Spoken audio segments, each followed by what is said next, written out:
আমরা একটি উদাহরণের মাধ্যমে বা রিয়েল লাইফ একটি এক্সাম্পলের মাধ্যমে গলন এবং স্ফুটন এটি বোঝার চেষ্টা করি।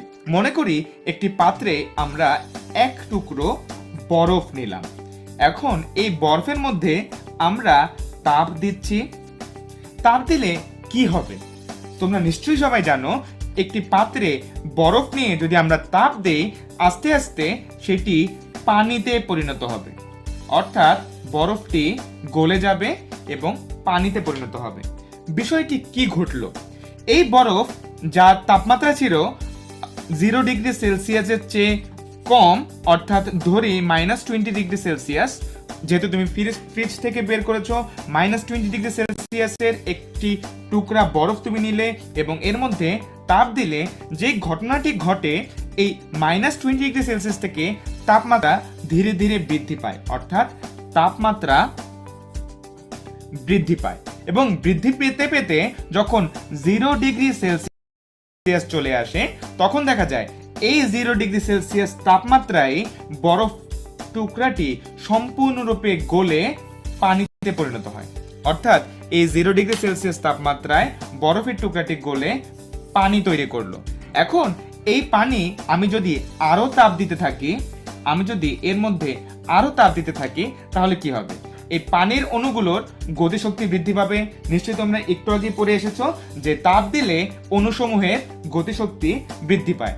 অর্থাৎ 0 ডিগ্রি সেলসিয়াস তাপমাত্রার এই যে পানি, অর্থাৎ বরফ থেকে এইমাত্র গলে আসলো যে পানি, সেই 0 ডিগ্রি সেলসিয়াস তাপমাত্রার পানির মধ্যে আমি যদি এখন আবার তাপ দিতে থাকি, তাহলে অণুসমূহের গতিশক্তি বৃদ্ধি পাবে, তাদের কম্পন বৃদ্ধি পাবে এবং দেখা যাবে আস্তে আস্তে তাদের তাপমাত্রা আরো বৃদ্ধি পেতে থাকবে।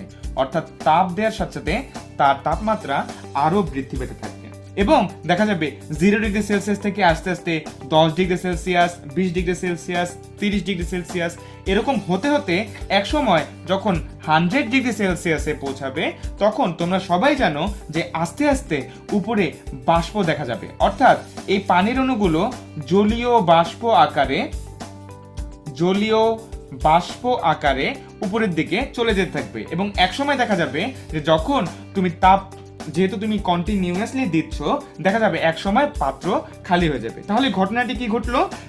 ফ্রিজ থেকে বের করে আনা -20 ডিগ্রি সেলসিয়াসের এই বরফটিতে তাপ দিতে দিতে একটা সময় স্থির তাপমাত্রা অর্থাৎ 0 ডিগ্রি সেলসিয়াসে এসে দেখা গেল বরফটি গলতে শুরু করলো এবং এই 0 ডিগ্রি সেলসিয়াসে থাকা অবস্থায় সম্পূর্ণ বরফ গলে পানিতে পরিণত হয়ে গেল এবং এই পানিকে যখন তুমি তাপ দিচ্ছ, তখন ওই 0 ডিগ্রি সেলসিয়াস তাপমাত্রার পানির তাপমাত্রা আস্তে আস্তে বৃদ্ধি পাচ্ছে এবং যখন 100 ডিগ্রি সেলসিয়াসে পৌঁছায়, তখন এই পানি জলীয় বাষ্প আকারে উপরের দিকে চলে যেতে থাকে।